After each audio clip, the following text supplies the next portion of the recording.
soul, take a time out. Let's do a podcast about. We'll sit right back, figure this out. Well, let's do a podcast about.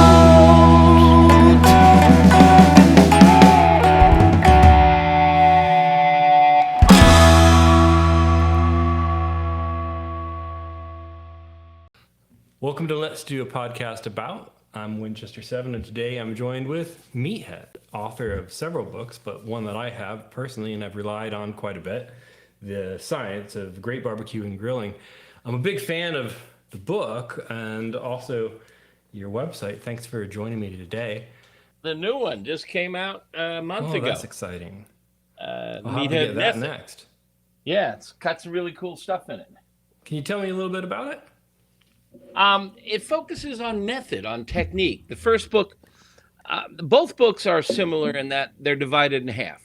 The first half is a textbook, but it's, hopefully educational and fun. Most people think it's not too geeky, but there's a lot of science in there because, every time you step foot in the kitchen or on your grill deck, you're commencing a chemistry and physics experiment. You're applying energy to protein and fat and carbohydrate, and they change their structures, and how much energy you apply and when you apply it and where you apply it all affects the outcome. And so I've tried to explain a lot of this stuff so that, the old concept of give a man a fish or teach a man to fish, my theory is, and it seems to have struck a chord because the books are selling very, very well, is that if you understand what's going on under the hood, you can be a better cook. And then the second half is recipes, some really good recipes that apply the science in the first half. Oh, that's terrific. And that's one of the things I really liked about the approach is that, there is this fresh take on what might be a cookbook. You can learn a little bit about the science and a little bit about why we do what we do and how it turns out, which is so much different from most of the other barbecue books that I've had a chance to be able to read, where a lot of it is a combination of recipes and lore. Which brings me to my next point. When I had a chance to take a look at your website, I love that you have a little bit of a history in your website, AmazingRibs.com. Yeah, Amazing Ribs. This is our 20th anniversary. We've been around longer than anybody. I mean, it's bigger than anybody. That's terrific. There's 1,000 pages of free content there. Yeah, and there's a membership portion. Absolutely. And we'll talk a little bit about that because it's such a great resource. But what I loved is that, when you do this history of barbecue thing, you start off talking about it's really fire and meat, caveman days, and you trace it all the way through history. And in this way, it's clearly not an American invention, but we get to a point where Americans are pioneers of it. And it seems that this is first becoming recognized in Aden, North Carolina. Is that right? Actually, Hernando de Soto came over from Spain in 1539, landed just south of Tampa Bay in Manatee County, and he brought with him the first hogs. But the native North Americans, Indians, Japanese, Chinese, Polish, Spanish, everybody was cooking over fire. There were no gas ovens or anything of the sort, going all the way back to the Stone Age, somewhere along the line in the early days, probably after a forest fire, early humans or humanoids discovered the charred remains of a hog or something like that, and they smelled good, and maybe they kind of poked it and their hands came a little greasy. They licked their fingers and said, and let's go catch a hog and throw them in a fire. Absolutely. And there's barbecue cuisines around the world. Oh, absolutely. And in many places, they're very advanced. The American style of barbecue evolves, but there's also a Chinese style and a Polish style, but the American style that we think of is typically ribs and pulled pork, and most other societies, when they have pork butt, which is not from the back end, believe it or not, it's from the shoulder.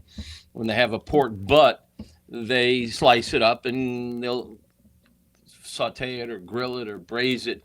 But the American barbecue technique is to cook it with smoke, low and slow, for many hours until you can just shred it with your fingers. So that's a very unique American approach to cooking with fire and smoke. And one of the things I liked that you talked about is that as far as barbecue goes, everybody can agree it started way early like that. A little bit of fire and meat, and everything else is controversial. Oh, there's a lot. Yeah. There's a lot of controversy Texas. in barbecue. You wouldn't think of that. Oh God, you go into a bar and start talking about barbecue, and there's a good chance it's going to end in gunplay. Everybody's got an opinion. I think that, for a lot of people who maybe haven't gotten into doing the fancier barbecue, it all starts with maybe burgers and hot dogs. Absolutely. A lot of people, a lot of snobs say that's not barbecue. To them, barbecue has got to be with a big smoker, and it takes to be low and slow, and it's got to be an 18-pound hunk of brisket and stuff, and that's ridiculous. If it's got fire and smoke, it's barbecue. Absolutely. And if you disagree with me, I invite you to email me or contact me and tell me what you think is the definition of barbecue, and I'll tear it right in half. You've got a wonderful part on your site where you list barbecue sort of like an umbrella over a number of different kinds of cooking techniques. It's a huge umbrella because barbecue is practiced all around the world. That's true. Some of it is low and slow. Some of it is hot and fast. Some of it is done inside of a big container. Some of it is done in an open top grill, known as a brazier. All manner of techniques, and it's cultural. Food is at the core of culture. Absolutely. So let's talk for a second about those people who are just getting started. Their burgers and dogs is the way that they survive. What's something that you could advise them to help elevate those burgers and dogs to be just a little bit better than their neighbors? Two things. Number one, you cook too hot. Dial it back. Proteins don't like heat. If you cook hot dogs or hamburgers too fast, too hot, they shrink. The proteins in the hamburger will shrink. They squeeze, and when they shrink, they squeeze out juices. So you end up with dry food. Dial it back.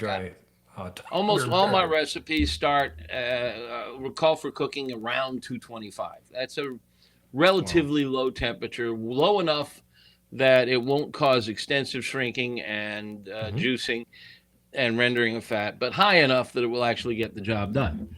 The second thing is get yourself one of these. Now, this not necessarily this brand, but this is a digital thermometer. And it's absolutely a sharp tip. I think that was one of my takeaways from reading your book. It's the thing I tell everybody. I'm like, the number one thing that's made my barbecue better is a digital thermometer. Well, I mean, it makes perfect sense. A medium rare steak is when steak is most tender and most juicy. And we know this because there's machines that can press on the steak and measure how much resistance. And so at medium rare, it is most tender, most juicy. And medium rare happens to be 130 to 135 degrees Fahrenheit. So you don't have to poke it with your finger because that's inaccurate. Right. You don't have to cut it open so it does lose moisture, but the color changes as it's exposed to oxygen, and it can appear different depending on what kind of light bulbs you're using. You just stick a probe in there, and it's not going to go psh and deflate. An 8-ounce filet mignon, that's your typical filet mignon, 8 ounces, is 75% water. It's 6 ounces of water. 6 ounces of water. That, you take a water jar here. This is about 6 ounces right here. That's some expensive water. Okay, 6 ounces. That's how much is in an 8-ounce filet mignon. Wow. Amazing. So you stab it with a thermometer, a couple of droplets get away, but it's not going to dry out. In fact, it dehydrates more while it's on the grill or in the oven or in the pan from evaporation. So you Sure. lose far more moisture that way than you would if you stick it with a thermometer. So this particular one, it's $14 on Amazon. Give you a precision reading in about 5 seconds, within a couple of degrees. Sure. Now, I mean, if you're really a control freak like I am, you go for this one here. This is the Fireboard, Oh, look at and that. it's precise. It's precise within 1 degree in 1 second, and it Wow. even has a little flap on the back end here Hmm. where you can attach a cable with a probe, so you can insert it in a turkey breast, and it'll give you Sure. continuous readouts. And it'll talk to your phone. It talks to your computer. You can be on an airplane flying to New York and watching the temperature on your meat. I mean, it's pretty cool. This is about Well, and I've 150. done that before when I'm headed to the store to grab some beer, but I'm worried about, how I cook. I'm Right, running the right. probes and I'm watching them over my phone. Now, funny enough, I went to purchase some probes, and where did I start? Well, I started at your website because your Yeah. website also has some wonderful information about where you've done testing of the different paraphernalia that helps with make barbecue. Tell me a little I about can. that You've process. How did you get you've into done doing your that? homework. You've done your research. Yeah, we have an electrical engineer who's retired. He was the head of electrical engineering at Mobile, and he Oh, retired, and he's living in a mobile home now with his wife, and he's hmm. traveling around. And we bought him some special equipment about the size of a shoebox, and Hmm. they can measure how accurate a thermometer is and how rapidly it Wow. reads.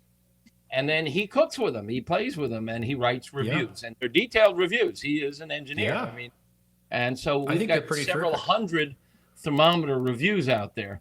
Hmm. Um, there aren't too many bad ones, but if you're shopping for one and you see one at the Ace Hardware and you're interested in buying it, you can Yeah. just check our website and see what his rating is and his review of it is. We also have a full time grill tester. I Um, noticed. I was going to Max, ask you about that. yeah, Max Good is the only full time grill and smoker tester in the world. Hmm. And that's his Sure. job. He works for us full time, and he's constantly trying and testing and reviewing and writing detailed reviews about all these devices on AmazingRibs.com. So if you've got an Yeah. old rust bucket and it's time to replace it, before you do, come to AmazingRibs.com and look it up.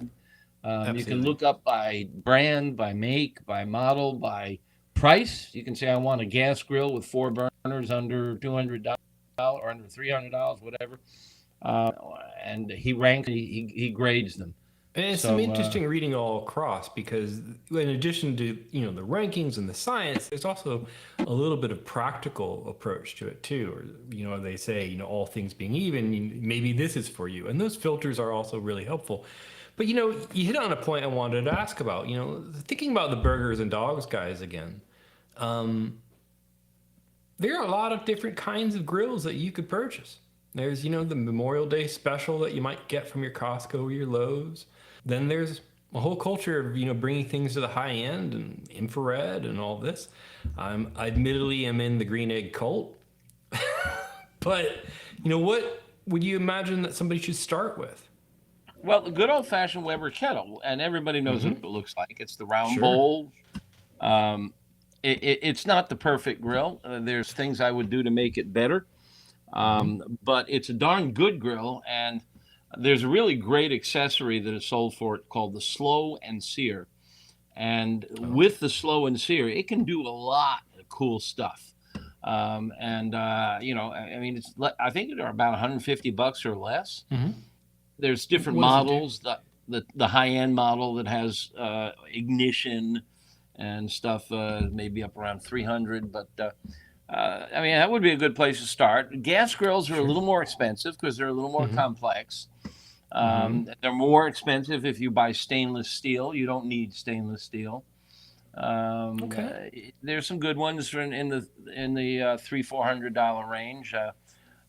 You'll forgive me, I can't remember some of the names because that's Max's job, and I don't So interfere many. with Max. Max tests them. Sure. So go to AmazingRibs.com, and there's a tab that'll take you to product reviews, and you can select grills, and there's filters you can set based on price and how many burners and so on. Sure And thing. you can find a variety of very good choices. Now, between charcoal and gas, is there a recommendation you'd have? Yeah. A lot of people have misconceptions about charcoal versus gas. Hmm. And they think that charcoal makes better flavor. But the real issue here is, and here we are in the science again, Yeah. is infrared radiation. There's Hmm. three kinds of energy on a grill. There's warm air circulating around the food, and that's called convection air. Hmm. And it tends to be very gentle.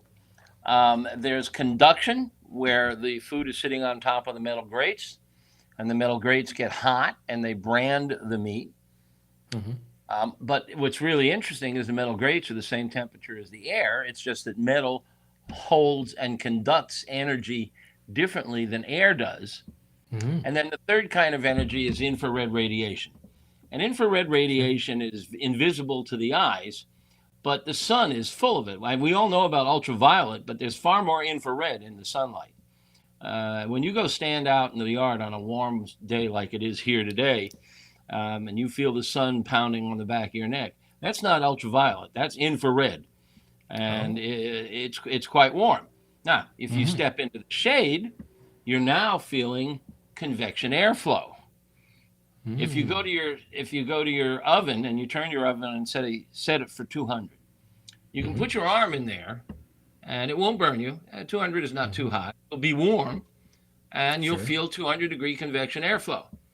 Now, if you touch the side of that oven, which is also 200 degrees, when Hmm. you get back from the hospital, you'll understand that 200-degree metal is a lot different than 200-degree air. So it's That's a good really point. better to think about your grill in terms of energy rather than Hmm. temperature. And once you Oh. understand the different kinds of energy you're dealing with, then you can control your temperature. And cooking is all about energy and temperature control. What makes charcoal better than most gas grills is that Hmm. charcoal produces more infrared radiation. And if you want to sear a steak, you can't sear a steak by putting it in your oven. Convection airflow is just not intense enough Uh-huh. to sear a steak. But infrared and conduction are. If you Uh-huh. put a metal pan in your oven, it's going to be the Sure. same energy as touching the side of that oven. That metal pan will get you a great sear. I mean, everybody wants to know, how do I cook a steak as well as Ruth's Absolutely. Chris or Morton That's right. Steakhouse? And you can. I mean, I don't order steak when I go out anymore because I cook it better at home, and anybody can, even on a cheap grill. Sure. Um, but you need to know how to use infrared or conduction because they are intense energy. Now, what is searing? Hmm. Searing is when the surface of the meat turns dark brown. When things turn brown, it's usually the Maillard reaction. It can be something else, a different reaction called caramelization, but it's usually the Maillard reaction, particularly when it comes to meat, protein. Sure. So, and brown is beautiful. I mean, we all love chicken skin that's golden or brown. We all It's love true. meat that's got a good sear on it. And that's that sear, that Maillard reaction, the flavor on the surface of the steak or a hamburger, Hmm. is full of flavor. Those chemical reactions create flavor compounds. To sear a steak properly, to get a great flavor from the Maillard reaction, you need energy. You need concentrated energy, and most gas grills just don't have the guts. They don't get hot enough, Hmm. and that's why a lot of people think charcoal is better. But actually, there's very little flavor from charcoal when it's properly lit. Now, if Hmm. you light charcoal, anybody who's got a charcoal grill knows this. You light the charcoal, it slowly ramps up. It's not ready to cook on for about 15 or 20 minutes. And while Hmm. it's getting there, it's producing a lot of smoke. Hmm. Those are combustion gases. Those are gases that the charcoal gives out while it's getting lit. But once it's fully lit, if you've noticed, when it's got a coat of ash on it, and Hmm. after about 15 minutes, there's not much smoke. So you're Sure. not using charcoal for smoke flavor. If you want smoke flavor, you get it from wood. That's where you get smoke flavor. You get a chunk of wood, you throw it on the charcoal, it will burn. And you want it to Hmm. burn, not smolder. People tell me, well, I throw wood chips on the fire and they go poof and they're gone. And that's okay. That's okay. You want it to catch fire. You want yellow flame. That's burning off impurities. The smoke has a lot of compounds in it. And depending on how much smoke needs oxygen. I mean, wood needs oxygen, charcoal needs oxygen. If you give wood enough oxygen, it will burn, and it will burn rapidly, and it will burn with a yellow flame, and that's good. You want to see a yellow flame. So Sure. that's why most of the time you want to use chunks rather than chips. That's a great point. So now it sounds like, we've done our burgers and dogs. We've talked about our charcoal versus gas. We've started to add wood. Now we're heading towards smoking. At what point now, would we talk to somebody about a entry into why they might want to smoke meat? Well, smoke creates flavor. It's just a kind of flavor that you really can't get off your spice rack. And smoke is very complex, but a lot of people obsess too much over smoke. I cook my turkey over apple wood, but my ribs over cherry wood. It's not that big a difference. It's a minor difference. If you're just getting into grilling and smoking and you want that smoke flavor, pick one kind of wood and stick with it for like a year until you've mastered everything else, until you've mastered temperature control on your grill, until you've mastered the temperature of the finished meat, until you've got quality meat from a good supplier, until you've got your seasoning down, your rub, until you've got your salt, how much salt is the appropriate amount, until you've got your sauce. These are all instruments in an orchestra of flavor, and wood smoke is just one instrument. Absolutely. Now, you mentioned the idea of burn but not smolder. So what are your thoughts on soaking the wood chips in water then? You have read the book, haven't you? You're setting me up. A lot of people, almost all, I have, hard to see here, but over here I have maybe 300 cookbooks, all barbecue and grilling. They all say, soak your wood for a couple of hours. Many of them say overnight.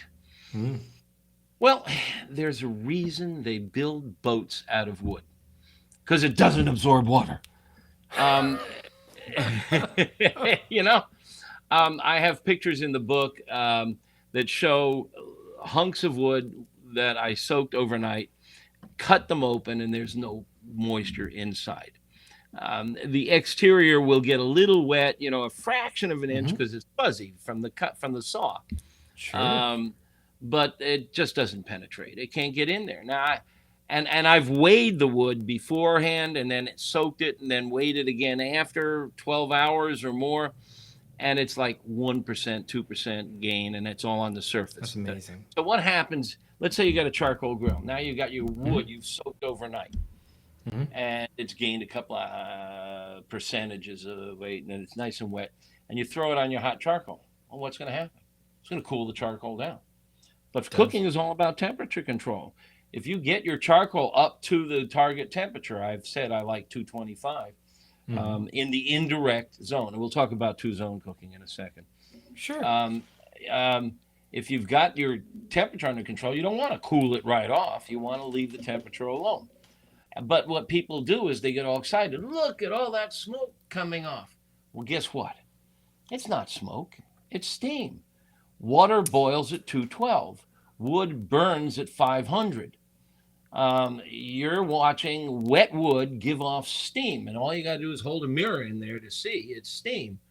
Once it stops steaming and the wood dries out, evaporative cooling again, then the wood can continue to rise in temperature. It won't go past, 212. Actually, it'll go a little higher than that, but essentially the water prevents it from getting hot. So once the wood evaporates and dries out, then it can rise in temperature up to 500, where it will catch fire and start smoldering or smoking. Wow. So wetting the wood you don't need to, and you probably shouldn't. And that's a great bit of lore, because as you said, every book talks about that. I've done it myself. I think I'm going to stop. So tell me about the Pitmaster Club. Yes. It's really cool. the Pitmaster Club is $35 a year, and there's just a ton of great stuff in there for members. There's over 120 broadcast quality instructional videos by some of the top pitmasters in the world. I don't know if any of your listeners know these names, but Tuffy Stone, Harry Sue, Meat Church, restaurant chefs. There's a dozen of them, 120 videos. They're really interesting. They're good. They're instructional. There's a half a dozen free ebooks, which I wrote, and each one is focused, one on steak, one on chicken, one on turkey, one on brisket, and one on sous vide and barbecue combining. They really work together well. A little bit of that. That's really interesting. Yeah, they really work together well. It's run by the members, so it's an interactive. You go to a website and it's one-way directional. That is, we're sharing our information with you. You can ask questions, but over in the Pitmaster Club, it's what they used to call a message board, where so anybody can start a topic. Like what grill should I buy for under $200? And people will chime in with their recommendations, their thoughts, and you get feedback. Well, Meathead says he likes the Weber kettle. I've got one and I hate it, and here's why. And so there's a lot of that. Absolutely. And there's no spam flame wars. We have moderators, and they're not just volunteers like a lot of websites. We pay our moderators. And they make sure the conversation stays on topic. There's no politics. Barbecue has its own share of controversy, so there's no politics. You won't find the word Republican or Democrat anywhere in there. That might be my favorite news source now. Oh, it's great. And you want that? Go to Facebook, go to Twitter. It's all about food. Well, that sounds like something I'm going to have to go subscribe to too. You can get a free 30-day trial. And we don't ask for your credit card. You can take a 30-day trial. We're not going to ding your credit card after 30 days. If you don't like it, you can bail. Well, that's exciting. Definitely going to do that. Before we go, I did notice that you had a nice recipe on buffalo wings. And, we were talking about that hybrid approach of doing multiple things. Yours talked a little bit about the idea of smoking and deep frying, which is my preference for a good buffalo wing. Well, you can combine different things. I mentioned sous vide Q. You can combine sous vide with smoking or grilling. The buffalo wings, it's been a while since I wrote it, and I don't remember all the details, but I think we start off by smoking it, and then we finish by grilling it hot and fast to get the skin crispy. Give it an infrared, Scotty. Smoking is a low and slow temp, and it adds that lovely smoke flavor. But if you want crispy skin, you need infrared. And so it has to go over to the charcoal grill on high. Now, some gas grills, I should mention this. We're talking about the difference between gas and charcoal. Some gas grills now have what they call sear burners or infrared burners. And they're capable of putting out really intense infrared. And with one of those, I can cook a steak or a burger, and you can't tell it wasn't cooked on charcoal, because it's infrared. That's the big difference between most gas grills and charcoal grills. Yeah. Charcoal grills are really good at producing infrared. Gas grills are not. And infrared creates the Maillard reaction, and that's important. Sure. And the full infrared grills are quite expensive. Yes. Yeah, I've got one that the manufacturer sent me to test.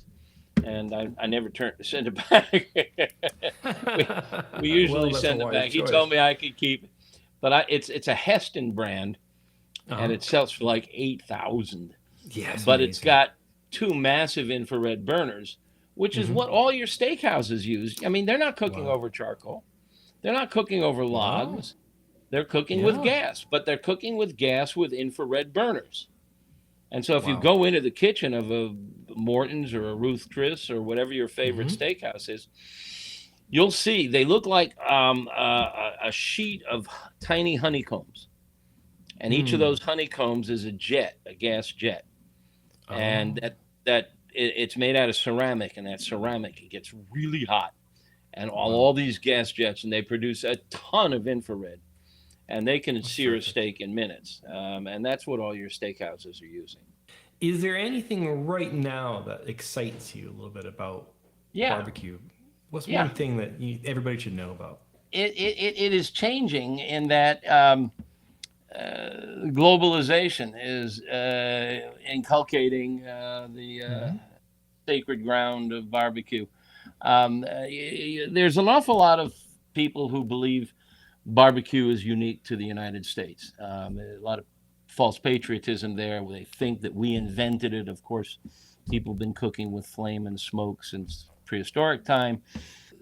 What's going on now is I was in Fort Worth recently, and a friend of mine took me to a restaurant where he's from Texas and she's from Ethiopia.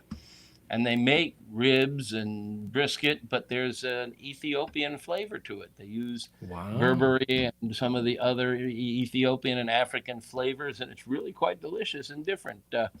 In that sounds Atlanta, there's great. a barbecue joint where he's from Georgia and she's from Korea. And there's a lot of marinades and sauces and I think that flavors might be from heirloom. Korea. So the regional American styles Hmm. are finding themselves blended, and it's very exciting, very exciting. And then there's creativity. There's Bill Durney Hmm. in Red Hook, New York, across from Manhattan. He's really creative, and he's bringing in fascinating flavors from all over the world into his barbecue. And so, yeah, that's what's exciting me now is that barbecue is breaking out of its traditional confines. And God Sure, knows I love the traditional barbecue, but absolutely. a lot of fun stuff. I mean, barbecue sauces made from fruits. You know, Wow. you know, your classic Kansas City red barbecue sauce is Hmm. ketchup based or tomato based. Yeah. And with usually it's got some molasses and maybe some liquid smoke in there and some other stuff, Hmm. garlic and onion and so on. Sure. I just bought a jar of a glaze made from peach Oh, and wow. habaneros combined. And That sounds I did. great. I put it on some ribs, and boy, it was good. So Oh, wow. there's just a lot of that. That was a product from Heath Riles, by the way. Heath Okay. is he's got some great products. You can find him. I think his website, Heath Riles. Just Google Riles. Great products. That's excellent. Well, hey, I wanted to thank you for joining me today. Well, I think we've learned a lot. We've covered a ton of ground, from That's people all. who are just getting started to people who have a lot of Wait, stuff to no, do. I'm not done yet. Okay, go ahead. Give me one more thing. Parting shot. I didn't stress the importance of two-zone cooking, and we touched on that Okay, briefly, and I good realized point. I Let's hadn't go ahead and mentioned that finish with yet. that. That's really a key core concept. So let's talk briefly about two-zone cooking. It's really important to set up a grill with two heat zones. If you've got a gas grill, turn one burner on high and leave the Hmm. other burner. If you've got a charcoal grill, get the charcoal fired up, wait till the briquettes turn gray, and then push them all off to one side. Leave the other side void. What you've now done is you've set up two zones. A indirect convection airflow zone where there's no heat directly under the food. It's Hmm. warming gently by convection airflow from the fire on the other side. That fire on the Oh, other side warms the air and it flows all around inside. And that's very much like what you get when you cook in your oven indoors. When you yeah. pop a you pop a roast in your oven, it's cooking by indirect airflow, convection airflow. A lot of people think that these convection ovens and Air fryer. air fryers, thank you, those are convection ovens, and they think that's all Yeah. convection. Convection is a term applied to flowing liquid or flowing fluids, which is also deep frying is Hmm. convection because its oil is a fluid and it's flowing around. Wow. But in any case, you've got your grill set up in two zones. One zone is, if you think of it, the shadow zone. The other Okay. zone is the sunny zone. And so over on the hot side, where the charcoals are or the burner is, that's where you're getting your infrared, and it's pounding the surface. And a lot of recipes, cooking indoors or outdoors, tell you to start by browning the food and then you pop it in the oven or into a crock pot or a Dutch oven to Hmm. braise. It's backwards. We're in an era now where we have a lot of scientific tools to teach us, and they're teaching us that a lot of the old methods were wrong. And one of them is the proper procedure is to start the meat cool, either in the oven or in the indirect zone on your grill, away from the heat. When you do that, it gently warms the meat so it's even throughout. Meat is 75% water. It takes a while for it to Hmm. heat up. If you put it directly over infrared or on hot metal, you can get the Hmm. surface brown, but it's not going to cook the interior very well. And by the time you get the center at the right temperature, say a steak, 130 to 135, Sure. the exterior is burnt. And if it's not burnt, it's dark brown. Then there's a layer of tan underneath, and there's a layer of pink. And finally, in the center, it's the right temperature, the right color. Hmm. If you start it indirect, so you've got your gas grill set up, one burner on, the other burner's off, you Hmm. start it where the burners are off. If you got your charcoal grill, all the charcoal's off to one side, you start on the opposite side and you warm the meat gently in air that's around 225.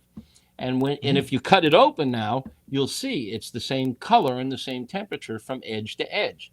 Hmm. When you get close to what you want for a done temperature, let's say we're doing steaks. We want our steaks Sure. to be 130 to 135 in the center. You pop your digital thermometer into the meat while it's on the indirect side. When it gets to about 120, it's almost done.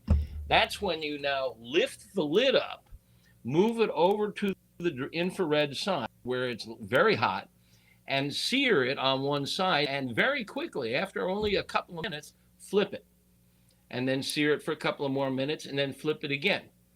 And Wow. again, that goes against what all the books have said, but we know now from science that what happens when you flip it, the energy which is stored in the surface of the meat now bleeds off into the atmosphere. Sure. If you leave the lid on down, a lot of that energy, instead of going off into the atmosphere, will go down into the center of the meat and overcook the meat. So you lift the Huh. lid and you flip, flip, flip, flip until it gets to 130, 135 in the center, which isn't very long. Uh-huh. I mean, if you made the move from indirect to direct at around 120 or 125, Yeah. maybe 5 minutes at the most over direct heat. Now you'll have a beautiful dark crust and it'll be perfectly even 130, 135 center.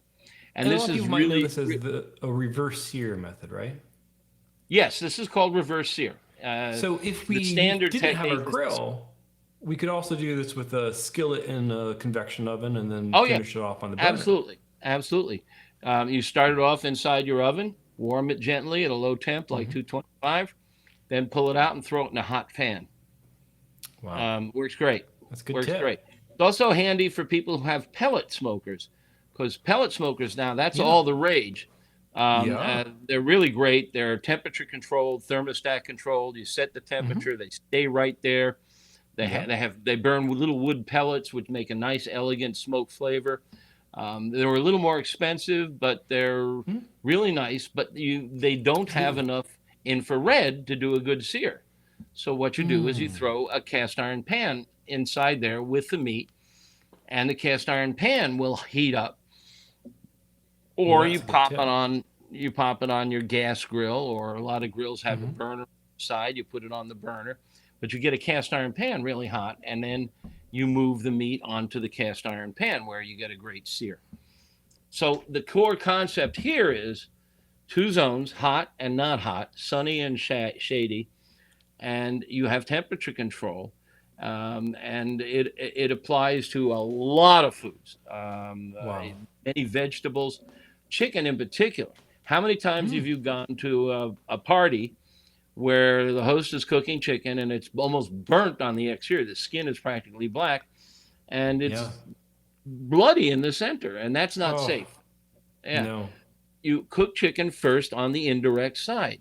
You bring it Hmm. up to about 150, and then you move it over to the direct side, lift the lid, skin side down, get that skin golden and crispy, flip it over, get some brown on the inside, and you bring it up to 160, and now it's safe.